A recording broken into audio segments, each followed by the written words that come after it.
আচ্ছা বলুন তো, আপনি আপনার সবচেয়ে প্রিয় বন্ধুর জন্য কতটা আত্মত্যাগ করতে পারবেন? প্রিয় বন্ধুর জীবন সুখ এবং শান্তিতে রাখার জন্য তার ভাগে সম্পূর্ণ খারাপটা কি আপনি জেনে শুনে গ্রহণ করতে পারবেন? দু একটা ব্যতিক্রম ছাড়া এখনকার দিনে এরকম বন্ধুত্ব পাওয়া খুব কঠিন। কিন্তু শ্রীকৃষ্ণের পরম বন্ধু সুদামা ঠিক এরকমটাই করেছিলেন। প্রিয় বন্ধুরা, যখন সত্যি কোনো প্রিয় বন্ধুর উদাহরণ হিসেবে দেয়া হয়, তখন শ্রীকৃষ্ণ ও সুদামার কথা অবশ্যই আমাদের মনে পড়ে।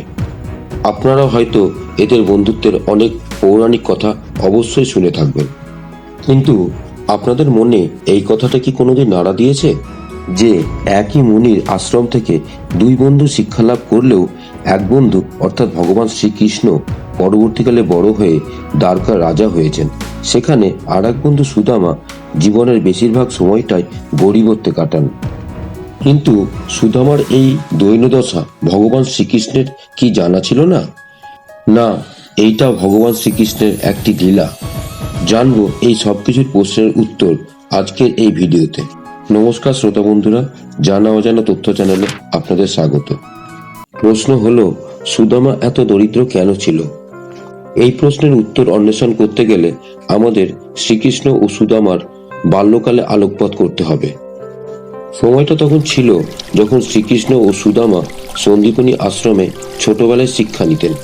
পাশেরই এক গ্রামে এক দরিদ্র বৃদ্ধা মহিলা থাকতেন ও ভিক্ষা করে জীবনযাপন করতেন। তার কাছে এক ছোট্ট ভগ্নপ্রায় কুটির ছাড়া কিছুই ছিল না। একবার 5 দিন পর্যন্ত সে কোথাও ভিক্ষা পেল না। তখন তার আরো করুণ দশা শুরু হলো। সারাদিন উপোস থেকে রাত্রে শুধুমাত্র জল খেয়ে সে ভগবানের নাম করে শুয়ে পড়ে। 6 দিনের দিন সে কিছু শুকনো ছোলা ভাজা দানে পায়। বাড়ি ফিরতে ফিরতে রাত হয়ে গেলে সে ভাবে আগামীকাল সে এই ছোলা ভগবানকে পুজো দিয়ে তারপর সে এই ছোলা ভাজা খাবে। এই ভেবে সে তার পোটলায় ছোলাগুলো মাথায় নিয়ে শুয়ে পড়ে। কিন্তু দুর্ভাগ্যবশত সেই রাতেই ওই বৃদ্ধার ঘরে দুটো চোর চলে আসে চুরি করতে।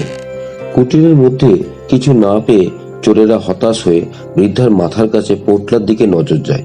তারা মনে করে এই পোটলাতে নিশ্চয়ই কোনো দামি জিনিস আছে, তাই মহিলা মাথার কাছে নিয়ে শুয়েছে। ব্যাস, আর কি।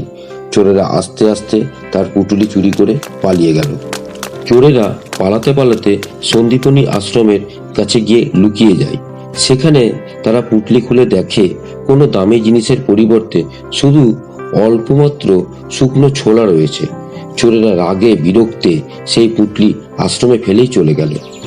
পরের দিন সকালে গুরুমাতা সেই ছোলার পোটলা দেখে ভাবলেন কেউ আশ্রমে হয়তো দান করে গেছেন, এবং সেই পুটলি জঙ্গলে শুকনো কাঠ আনতে যাওয়া শ্রীকৃষ্ণ ও সুদামাকে দিয়ে দেয় খাবার হিসাবে। এদিকে সকালে ঘুম থেকে উঠে বৃদ্ধা মহিলা দেখেন তার পুটলি নেই। সে বুঝতে পারে সেটি চুরি গেছে।